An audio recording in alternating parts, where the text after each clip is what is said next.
have a packed house this morning. When Lev was discussing this event 5 months ago, the goal was to get to 500 registrants. My understanding as of this morning, we're over 650 with standing room only at the back by the looks of it. We're so excited to have you here. We have leaders from across the world, and I believe it is still 18 countries represented here, which is incredible. And for the next 2 days, we're going to surface ideas and address the challenges to ensure that the next wave of AI, what we're calling Agentic AI, helps to serve our students across their education journey. Right behind the Omni, you'll find something truly extraordinary, Dreamscape Learn, a groundbreaking collaboration between ASU and Dreamscape Immersive. This experience is transforming education for the 21st century, blending cinematic storytelling with hands-on experimental learning. Please do scan the code and book your seat to experience Dreamscape Learn. I saw quite a few of you out there yesterday. It is only with us again today, so make sure you register and have this phenomenal experience that our students get to use every day. We have a great agenda for you today with main stage keynotes and panels to provide an international landscape of AI and education. We also have 2 sets of breakout sessions where you can gather into smaller groups and dive deeper into topics, ideas, and examples of agentic AI taking root at universities not just here in the US, but across the world. Make sure you download the ASU Special Events app. It has everything you need for the full conference experience right at your fingertips. You'll find the agenda, speaker details, maps, AI Alley information, and real-time updates. We've also co-designed the event with our strategic partners to bring industry insights into the ways in which technology is being designed, developed, and deployed. Make sure you stop by AI Alley, which is off this way. This is a startup hub that brings together emerging companies and innovators developing new products, services, and ideas empowered by AI. To kick off the morning, I am absolutely delighted to introduce ASU's president, Michael Crow. Dr. Crow is a globally recognized leader in higher education, known for advancing a bold model of innovation, inclusivity, and society impact that we here at ASU call the New American University. Please join me in welcoming Dr. Crow to the stage.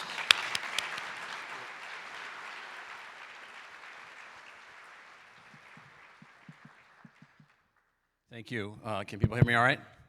So I might be a little bit more professorial than you would like for this hour of the morning, but, too bad. So what I want to try to do is give you a sense of sort of where we are in time and space and give you some of my own personal drivers relative to what we're trying to do here at ASU and what hopefully all of you are trying to do also. And that is, if we don't find a way to take on Confucius's old quote from a very, very long time ago, I don't have it down exactly, but this notion that all people are born equally empowered and then we make them different. He wasn't talking about just personalities. He was talking about learning. He was talking about how they think and what they're able to think. And so along the way, we've been evolving, and it's almost like we live in a massively unable to advance to the notion that every single human being is gifted with the most complicated object in the known universe, their brain. Mathematically, it's the most, just look it up, type it in on your Google or your Gemini or whatever. What's the most complicated object in the known universe? It's your brain. I don't believe you were given that to not find a way to use it to its maximum potential for you. Your maximum individual creativity, your maximum individual self-actualization, your maximum individual learning. Yet we have found method after method after method after method to sort our fellow humans based on literally everything. The type of hair, the skin tone that they have, their height, their eye color, the way they learn, the way we think they should learn. How long are we going to live that way? How long are we going to allow this oppressive notion of sorting? No two people learn the same way, but we want everybody to learn on the same path. No two people have exactly the same configuration of anything. They don't have exactly the same configuration genetically. They don't have exactly the same configuration of social experiences. They don't have exactly even the human brains are shaped different and move differently. We're each given this unbelievable gift, yet we try to drive everybody through a factory model of learning. And now we come up with a way to calculate at the unbelievable speed where I can take everything that we know, digitize it, put it into a machine, ask a question, and the machine can answer my question or do some work for me along the way. And all of a sudden, again, it's like we've gone back to Plato once again. I've read all of Plato's Republic and all of his other stuff, and his students and his teachers and his teachers' teachers and his students, and he was not in favor of teaching by written language. Really? I don't know if they had the word moron then. He thought that the world was made up of three types of people. The few people like him that were a philosopher king that could think anything, do anything, live any way they wanted, create anything because they had this superpower brain. And then the guardians, like most of us in this room, who are trained and educated to perform certain tasks. And then the masses, who he just said were mostly interested in sex and food, both of which are good. I can't even get that guy to laugh. And so he had a hierarchy of learning. He had a hierarchy of outcomes. He had a hierarchy. And he's a foundational philosophical underpinning of everything that we do in the education business. And he was wrong. It's not hierarchy, it's complexity. It's not hierarchy of attainment in a particular pathway. It's your individual attainment, your ultimate. In many ways, you guys are going to cringe when I tell you this, particularly this week. The ultimate libertarian, I don't mean a political libertarian, I mean a philosophical libertarian, is you have this gift, you have this body, you have this mind, you have this spirit, you have all this empowerment. You should be unencumbered by anything, period. Unencumbered to not become who you want to become, to do what you want to do, to create what you want to create. And now we have yahoos, I don't know what else to call them other than yahoos, sitting around talking about AI like it's an evil force that's going to send us back to the dark ages. Well, it might under evil forces, but by itself, it's just a calculator. It's nothing but a probabilistic calculator. That's all it does. It is also one of the first tools that allows us to both confront technological threat and change and opportunity. That is all the disruption that technologies create. It's also in the exact same embodiment the means by which you don't succumb to the technological disruption, but create new sociological opportunities from the technological opportunity. We never had anything like that worked in both directions before. So, April 11th, 1970, I was a high school freshman in Great Mills High School in Lexington Park, Maryland, which is the high school right outside of the gates of the Patuxent River Naval Air Station, where my father was flying in P-3C Orion submarine chasing planes to be ready to sink on a moment's notice Russian submarines with nuclear depth charges. That was his mission. He was gone all the time. I was going to this high school.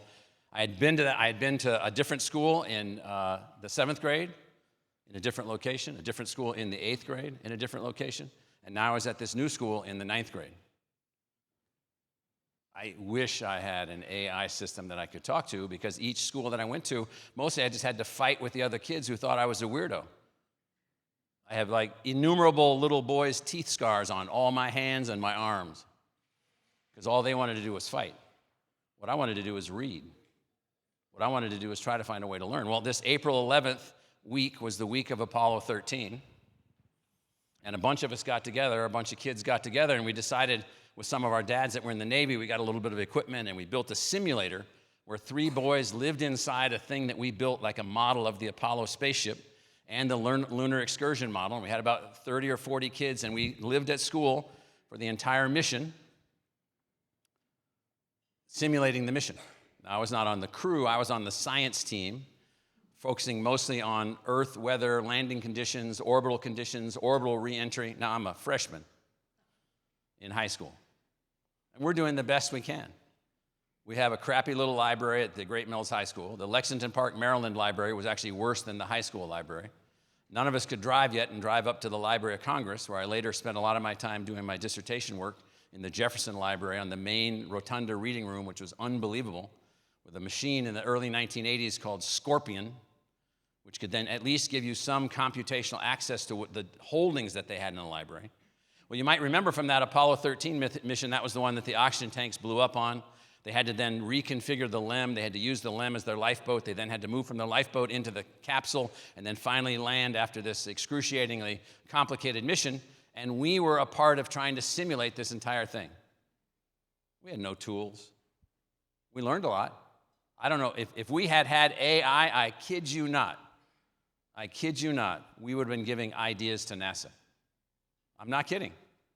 Because when they ultimately decided how they were going to clean the carbon dioxide out of the air in the LEM, because they never thought that anyone would live in there that long, they didn't have the right kind of chemical tools to do that, they literally were bringing in every idea that they could conceivably bring in. So why couldn't we, in April 1970, as a bunch of high school students trying to live, our project was called Simulated Environmental Control Operation, Project SECO, we called this thing. It was an unbelievable experience.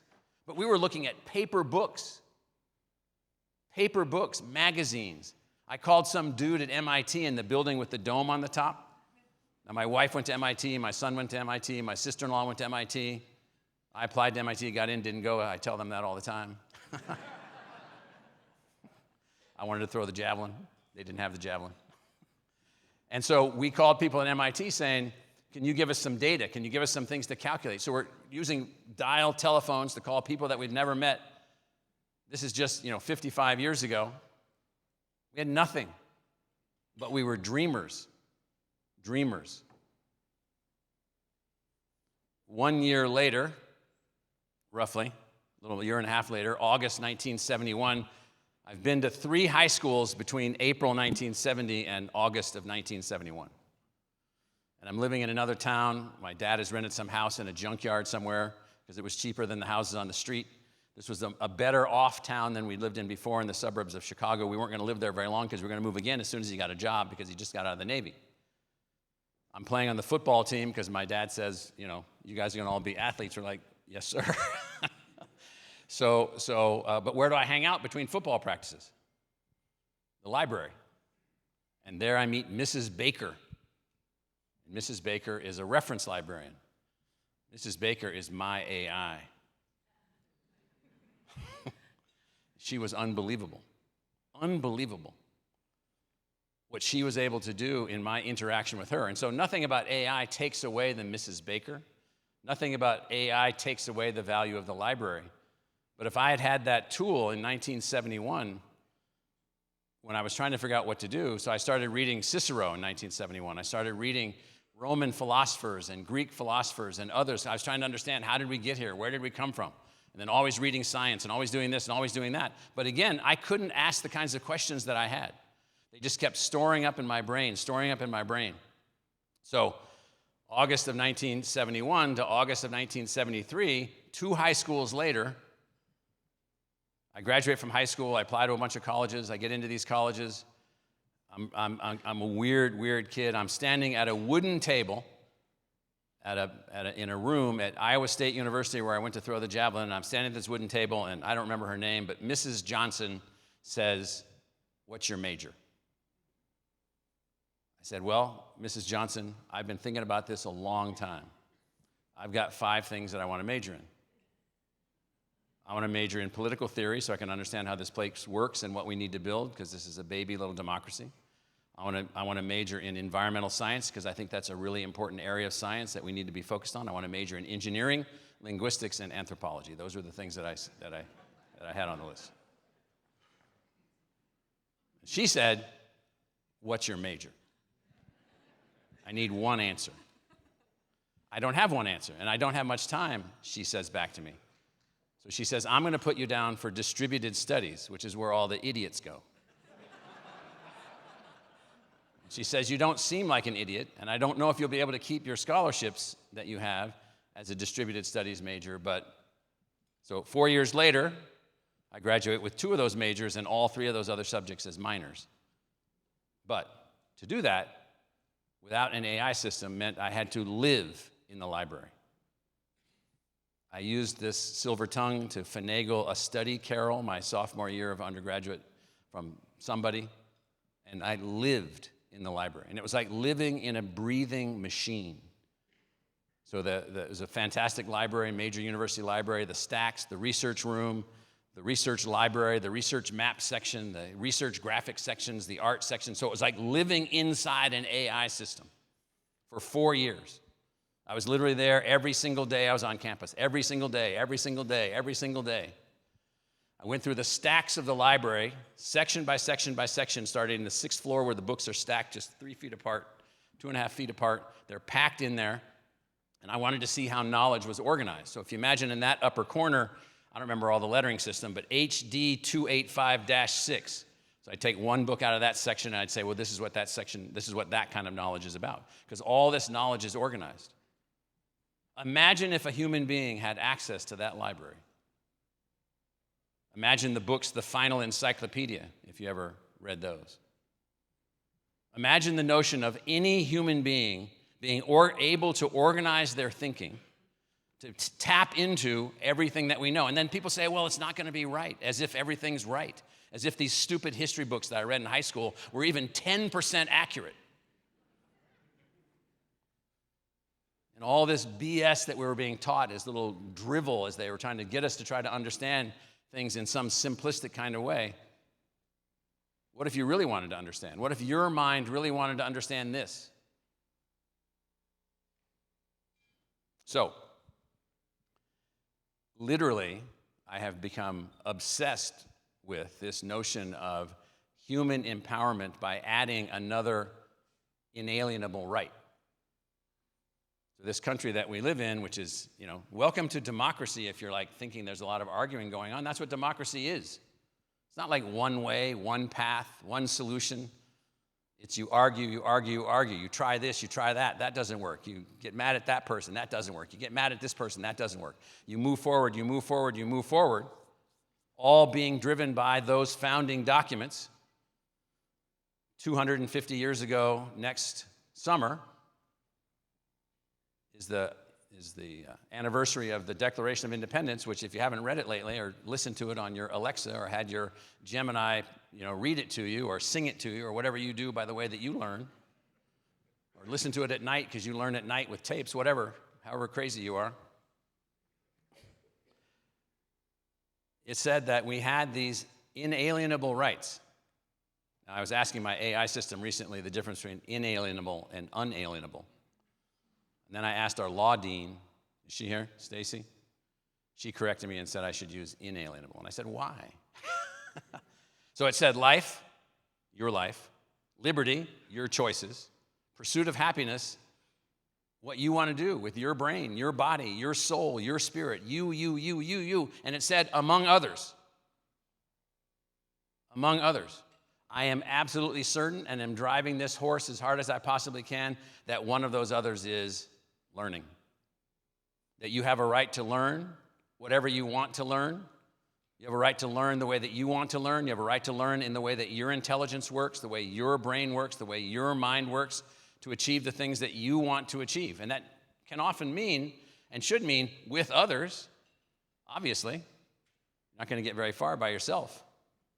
So our design here at ASU, I've been in this job for 23 years, our design here is heavily based on this notion of the building of the inalienable right to learn, to pursue life, liberty, and the pursuit of happiness in a democratically based institution which tries to find a way to help every learner to learn. Now, for a while, for 11 years, I was a faculty member at Columbia University in the School of International and Public Affairs, and I taught courses in knowledge enterprise architecture, the design of science and technology systems, how to produce outcomes at the social scale, the military scale, the economic scale in countries. And so my area of policy design was unusual because it was based on science and technology. Well, while in graduate school, studying science and technology policy at a place called the Maxwell School for Citizenship and Public Affairs at Syracuse University, which is this unbelievable institution. Few of us were blessed enough, privileged enough to be able to go to that school. Every Thursday night, we had a technology run amok movie that we would watch. Blade Runner, how did we get there? Soylent Green, really? We eat each other now? Who saw Soylent Green? Yes. So then I began, from that point, I'd already been reading lots and lots of science fiction and, 100 of Isaac Asimov's books through the decades. And then while I was working at Columbia, I read this book, The Diamond Age. This is an original signed copy of The Diamond Age by Neil Stephenson. And in here is a portrayal of the future in which there's a young girl alive in a place that used to be China of unbelievable wealth and unbelievable poverty, where a group of people called the Vickies, the Victorians, the people that are living in a Western rich culture, even though they're in Eastern China along the shore, they have access to devices that give them personalized, individualized learning. You touch this device, the way that it's portrayed in the book, you touch this device in the way it's portrayed in the book, and it's like what you think of now as an iPad, but in 1996 there was no such thing. It has some galvanic connection to you. It's connected to you as a child. It understands how you think. It understands who your pets were, what makes you afraid, what you imagine, what you live through. If you ever saw that unbelievable cartoon, Inside Out, anybody see that? Those kinds of memories and so forth and so on. And then the learning, and so it turns out that this young girl gets one of these. And then she is unbelievably empowered because she has one of these. Yeah. Where the hell is that? Where do we get one of those? You're living at the time where most of us in the room will see that machine made. An agentic AI device personalized for the person. Personalized for the learner. Now, at this institution, our learners, we have 80,000 students, give or take, on campus with us. We have another 110,000 degree-seeking students with us online in digital immersion. We have hundreds of thousands of other learners and 25 million other visitors who come in to see our learning assets, our library, and other things. Millions and millions and millions of people. How do we change this university to break down the reasons that we haven't been able to build better learning outcomes for our society? And that's what we're really focused on. Now, I'm going to walk you through these slides quickly. We will send them to you. I got to find there it is, my clicker. The ASU people are going to say, I can't believe he's still using those slides, but they make my points. This is our charter. This is really, really important for us. Long ago when I was in graduate school, I had to translate this work by a guy named Lorenz von Stein, and he had this thing called the organic theory of the state. And it was, why do we have a public? Why do we have a state? And he said there were three reasons. First, you have to have the self that you're working towards to be actualized as a people.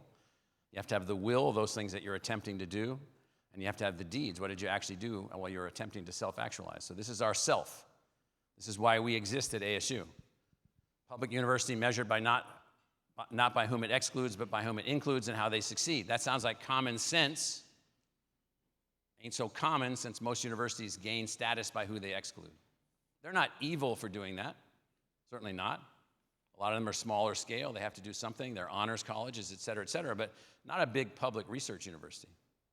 Do research for public value and then take on responsibility for the outcomes of our society.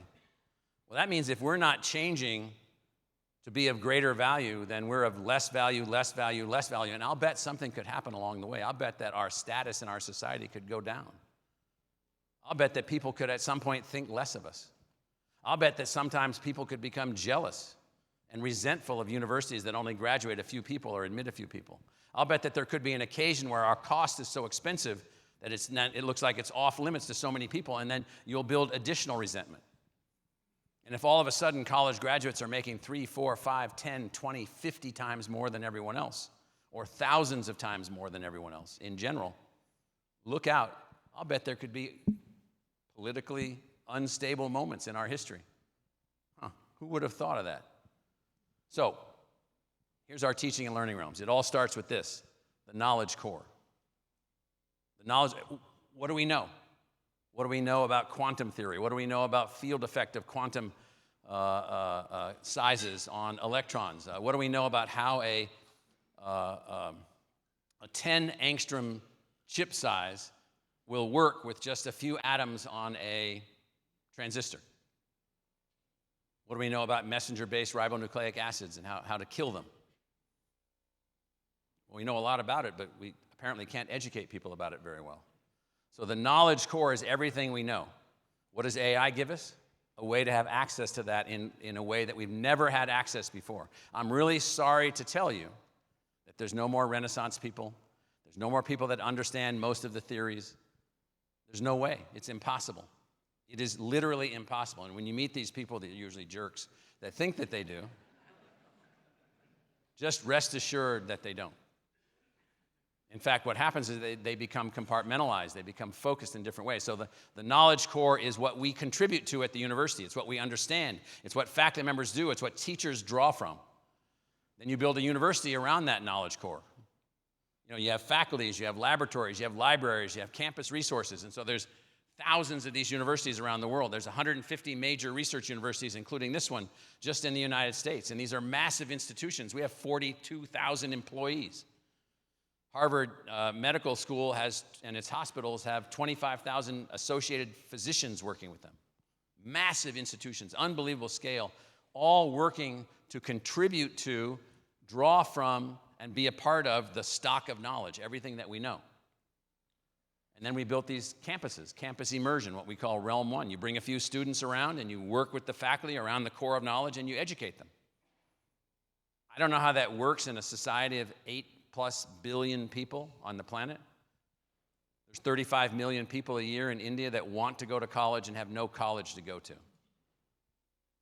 Now again, you can come back to all the local political arguments about, well, is college really worth it? I don't even know what these people are talking about. College is a term for a phase of learning that we assign to people beginning in, I don't know, the 11th century. It's probably not the best term. I guess we're supposed to just learn until we're 25, then give up because we didn't make it through college. And so we have a completely distorted model of this campus immersion, but in our case, fully immersive technology-enhanced campus-based learning for traditional on-campus P through 20, that's pre-kindergarten through 20, everybody. Then we built ASU Sync. Turns out you got technologies, you can move at least your image and your voice and your brain around and you can be present with other people. Then we built digital immersion, which is digitally immersive online asynchronous learning for P20 postgraduates. We've got over 300 degree programs, over 100,000 degree-seeking students, thousands of courses that have been built, and they've been built by our faculty.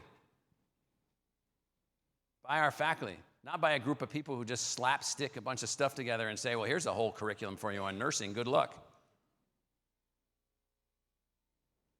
We're not really attached to this stock of knowledge in the center.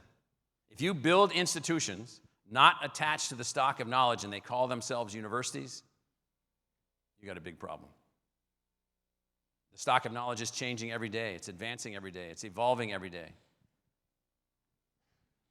Then we built this, digital immersion, massively open. For the previous one, you needed to be admitted to the university. For this one, you don't need to be admitted to anything. You just need to be there. So this is where we built universal learning. And now with the universal learning, what we're trying to do there is provide learning opportunities for anyone, anywhere, any culture, any language, any scale, period. What do you need? So I don't know what you think AI tools could be useful for there. How about unbelievable? Helping people to find their pathways, helping people to find their journey, helping people to find the way that they want to organize themselves. So we've been building this. Again, not separating ourselves from the university. If anything, the colors other than gold here are expanding what the university can do because all we used to be able to do was just that gray one next to the red ball. And then we'd call it a day. Again, nothing wrong with that, but if that's all we ever do, we're not going to see the species realization that Confucius told us was possible, but we weren't attaining it because we took these equally empowered individuals and then we made them not equally empowered by the very systems that we educate them through. We did that. And we're so proud of it. We're so proud of our achievements. This one, Realm 4, education through exploration. we got this trailer out here in the back that's an example of something that we're trying to do there. So it turns out that Sheila Tobias was right when she said that, unfortunately, chemistry faculty don't know how to teach chemistry. They know how to teach chemistry to other chemistry faculty wannabes, or to people that happen to have a brain that works in a certain way. Most of us can't think in 3 dimensions in the way that you need to understand for organic chemistry. Most of us can't think about or understand things that we can't see and that we've never seen.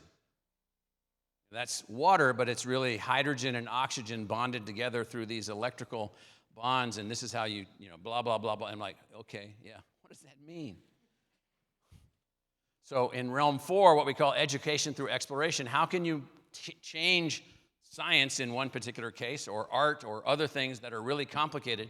How can you move past this notion of being taught by a speaking head from a book, teaching you principles, laws, and so forth and so on, and how can you turn it into education through exploration, where you learn by a lived experience? We're now building AI tools to work with our virtual reality. Who did the virtual reality thing that we set up out here? Some of you have done that? That's it? What are you guys doing with your breaks? So we got a way for you to go out there and see how we teach biology, see how we teach chemistry, see how we teach other things, and then we're using AI tools. And then here, which is really what this meeting is about, and this is the area that we're really focused on, which is what we call massively distributed, university-accessible, high-intensity learning solutions for the individual, what we call Realm 5. Now, just look at this design. Now, imagine if there were 20, 30, 40, 50, 60 institutions in the country doing this. Now, by the way, this is not a company.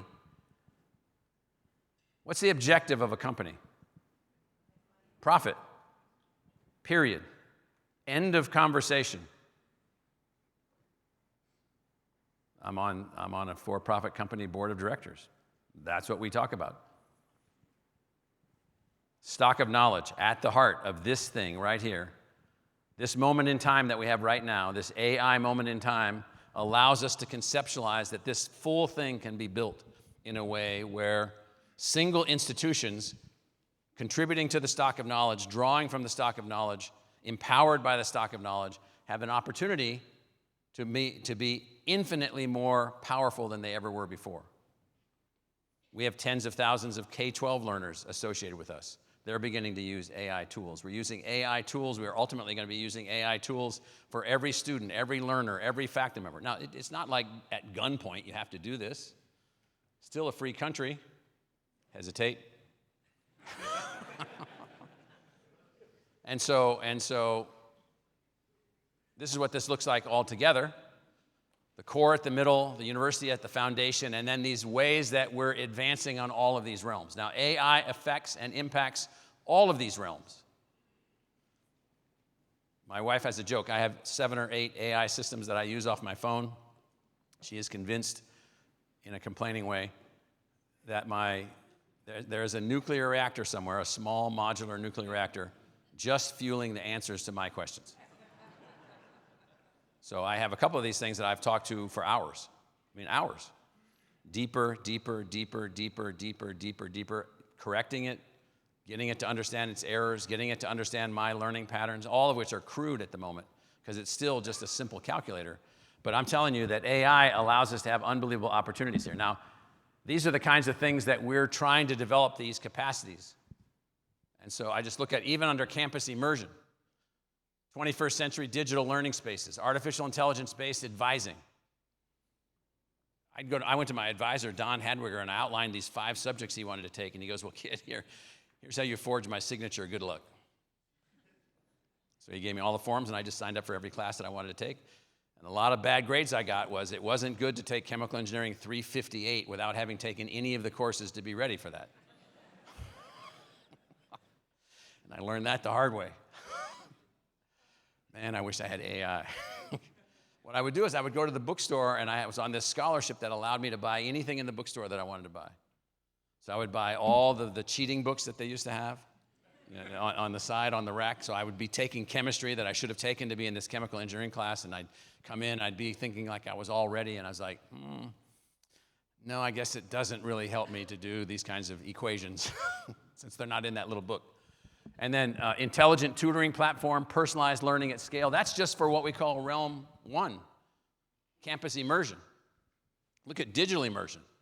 Support relationships to build organizational affinity, integrated human-tutor interface, real-time assessment development-based assessment, multi-organizational pathway mapping. Now, most universities couldn't give two hoots about the guy that, or the woman that served on a nuclear submarine for 4 years, then stayed in the Navy for 4 more years, and they're 26 years old, and they really want to go to college. You know, you ain't going to Princeton. You're not probably going to be able to go back to a regular college, live in a dorm, and have a happy life. Too bad for you. Thank you for your service. Terrible, terrible, terrible. What we should have under digital immersion is anytime you want to pursue some advanced form of education across hundreds and hundreds of subjects, thousands of courses with AI-based tutors and personalized assistance and multi-organizational pathway mapping and all these other things, it's ready for you. Why not? Why haven't we done that? Because the coin of the realm is how many people did you not admit to your university? So then I can charge $75,000 to attend the university because it's a scarce commodity and it's a purely economic model. Again, for some universities that are honors colleges, that's fine. If you don't do things like this for the broader scale of the population, then we're in big trouble. So look at education through exploration, virtual augmented reality for learning, direct human cognition linkages, conversation-based AI tutoring, group learning tools, all in realm 4, which is education through exploration, which that trailer we have out on the side here shows you how that works.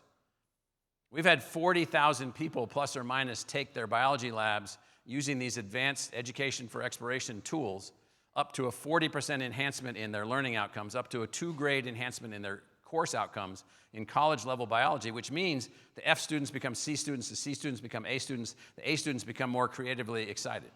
The already pre-existing A students, you know them, the ones that, you know, just only study. He didn't laugh for that. So, look at that bottom one.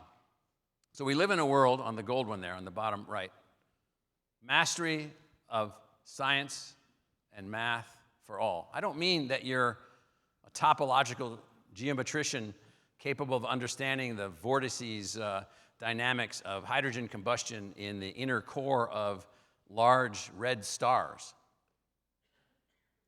Because that's, of course, what the people that do that think you need to be a real mathematician or a real physicist. Now, I'm just talking about mastery. Mastery means, do you understand what it is? Do you understand what carbon dioxide is? Do you understand what that means? Do you understand what it means if you change the amount of it that's in the atmosphere? Do you understand? And then you might be able to say, hey, I understand. I don't think it makes that much of a difference. Good. As opposed to, I know nothing, and I think it doesn't make that much of a difference. And so we're living in a world in which, in the past, in the old days, in indigenous cultures, there was mastery of certain subjects or you died. Hunting, fishing, meal preparation, survival with your housing, and so forth, all the things that were essential. And they were taught within those cultures relentlessly. It turns out, and most people would be chagrined when they hear this, math and science, mastery for all. We live in that world. That woman there just closed her laptop. Your laptop is open. It's connected to a Wi-Fi network. It's communicating with whatever. My wife and I have a condo up in a place called Sedona, so we can leave our condo. We can walk from our front door onto the trail of a national wilderness location. I mean, it's an actual national wilderness area. Walk out the door and be on that trail. And for whatever reason, it has cell phone service. So I'm on my cell phone with my headphones in, and I'm just beating the hell out of these AI systems every single day for hours and hours and hours, understanding how they think, how they operate, how they can respond, where there might be some problems. And then what I've come to realize is that at the end of the day, it's all about the question, not about the answer. It's all about the question. But I actually understand how it works.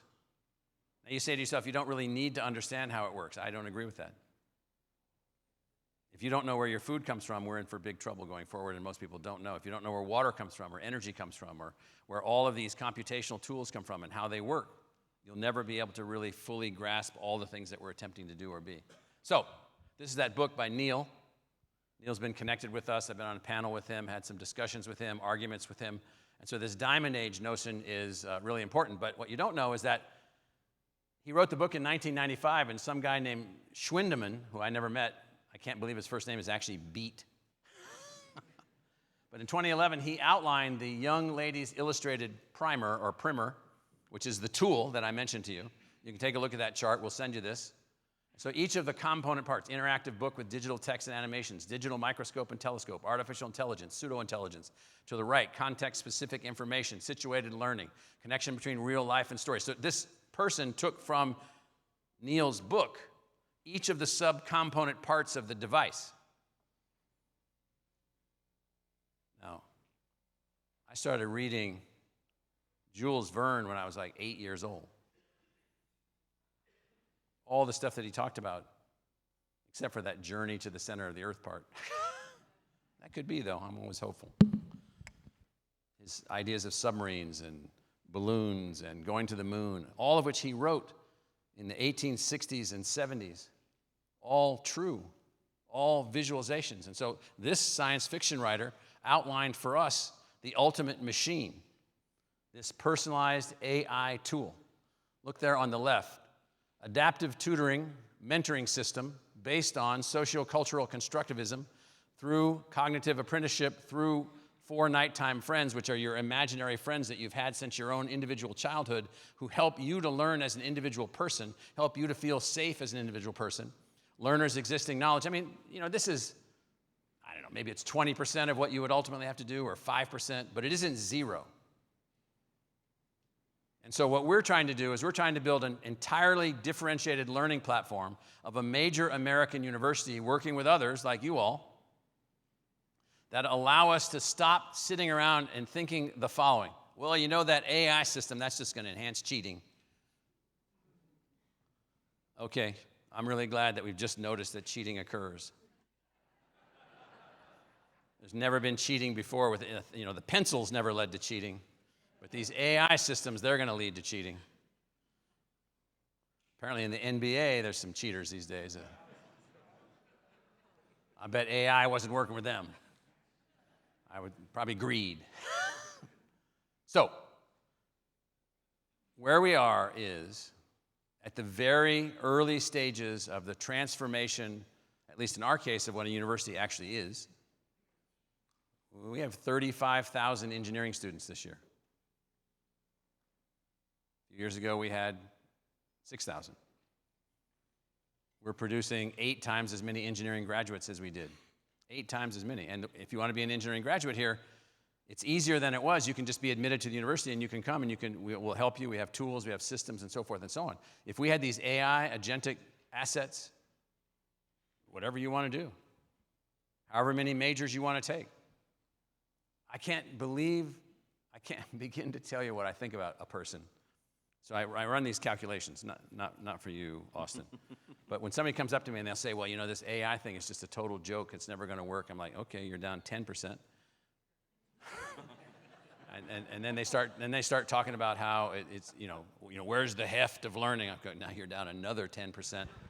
And so it turns out that we are all programmed to be against this kind of stuff because we can't really be empathetic enough.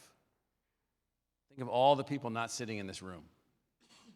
Think of all the people whose jobs will be disrupted by the Waymos and I heard they were talking about this Elon Musk lunatic. Yes, and so that's the biographer Walter Isaacson referred to him in that terminology this morning as I was listening to the talk. And so how are we going to evolve as a society which doesn't end up with 5% of the most ultra-wealthy human beings that you could possibly imagine? Who saw the movie Elysium? Yeah.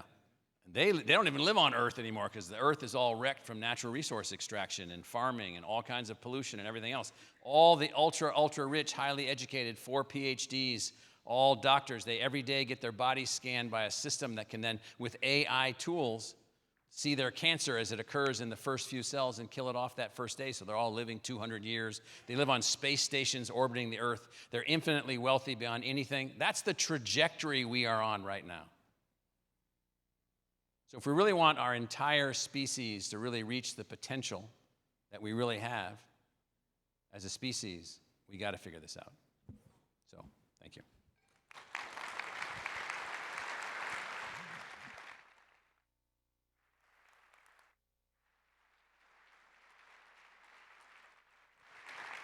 I think we have it's really weird to see a picture of yourself that, you're so old now, it's like, who is that? So any questions, comments from anybody? I think we have a few minutes for questions. Yes, I don't know if we're using microphones or not, but just go ahead. You talked about going to the library, doing your multiple majors, Yes. going through the pain and suffering Yes. of reading the books It and was. everything, Yes. right? So my question to you is, when you go through that pain, you burn knowledge in a different way into your head. Maybe. So when you are using AI now and you're able to kind of synthesize certain information, but you're not essentially going through that pain to burn it in properly, do you see there is a difference in the way we are consuming this information and learning? No. But I understand the question. The pain of me opening a book, looking at the letters on the page, using my eyes to scan them, that's a slow process. And so it is essential for certain things.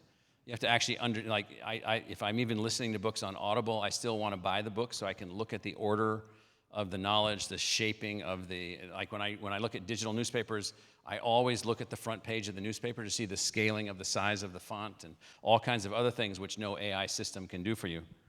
I'm going to ask a couple questions of this one AI system here. Just hold on. I do not yet understand that when I go from 3 nanometers to 2 nanometers to 10 angstroms in semiconductor chip manufacturing, exactly when does the field effect for the electron formation and when does that start working and how does it work?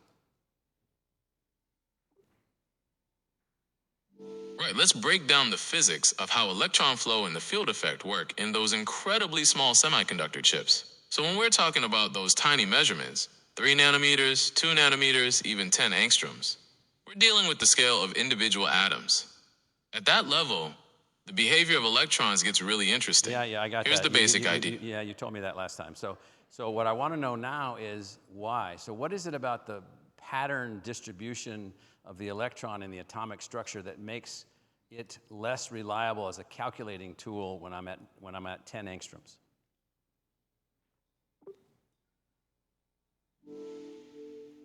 All right, this gets into some really fascinating quantum physics. So at the 10 angstrom scale, we're talking about distances comparable to the size of individual atoms. At this point, the wave-like nature of electrons becomes really significant. They're not just tiny particles, but also waves. Those waves... I was reading in my physics book for my physics course that I'm taking that electrons are both a wave and a particle. I don't really understand that, and I hear the same BS about photons. You're telling me like there's photonic waves and photonic particles, but they have no mass, they only have energy. You got to help me out here, dude. You've hit upon one of the most mind-bending concepts in quantum physics, wave-particle duality. It's not BS, but it's definitely counterintuitive to our everyday experience.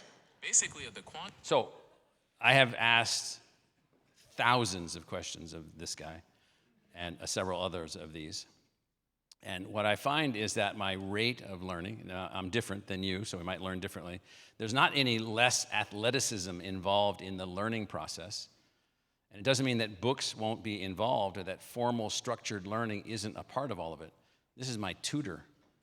And so my tutor, so when I was in college, honest to God, I took no notes for anything ever. All I ever wrote down was what did I not know from what the person was saying. So if I didn't know it, I'd write that down. If I didn't know the word, I'd write the word down. So all of my notebooks were filled with nothing but I don't know what that word means, I don't know what that means, I don't know what that means.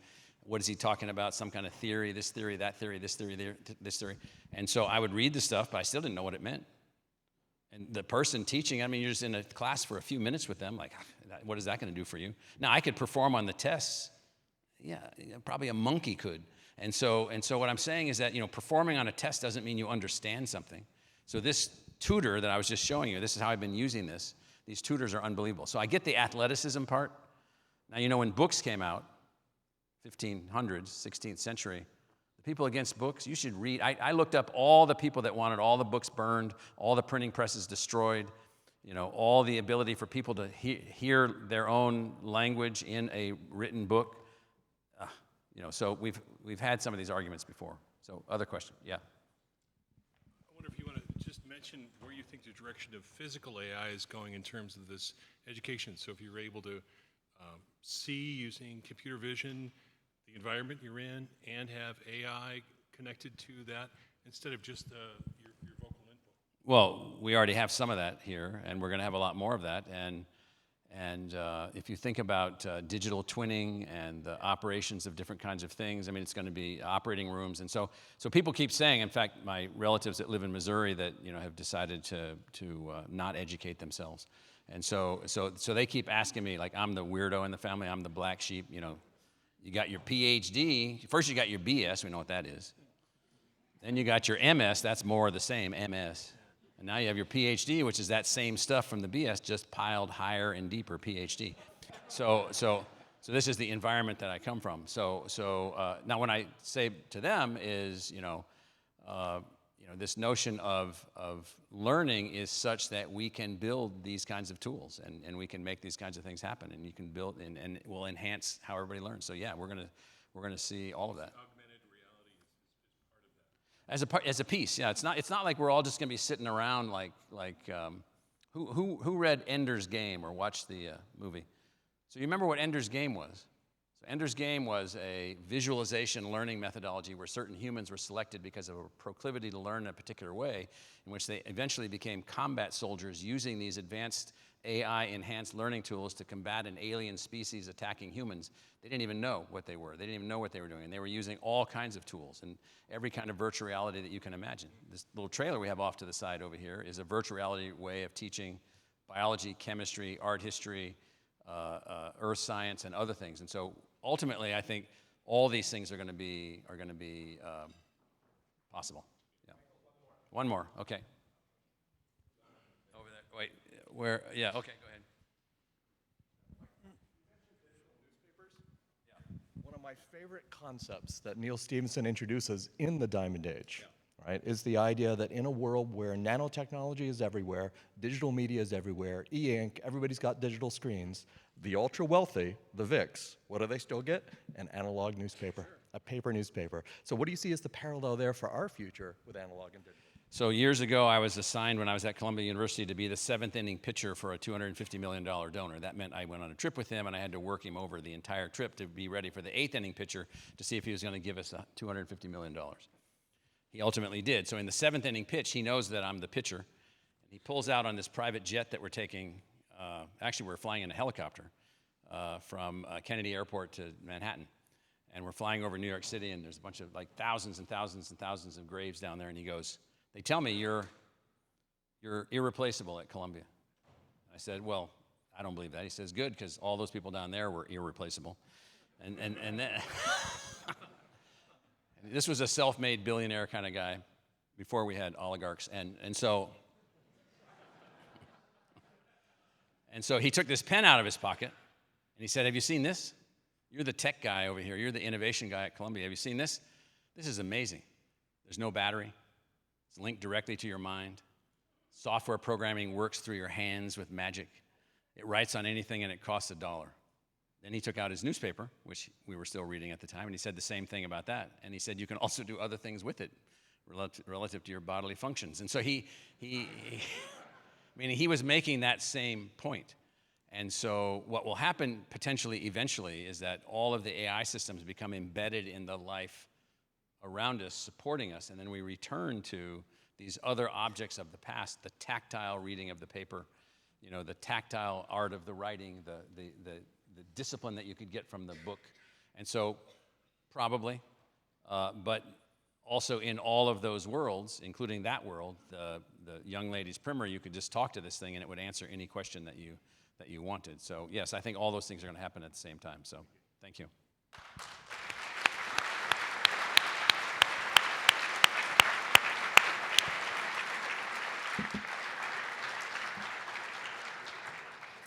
Thank you so much, President Crow, for sharing some of your morning with us. I think it is fair to say that this room is absolutely electrified after your presentation, and you've set the bar for what is going to be 2 days of incredible discussion. I would now like to introduce our platinum sponsor,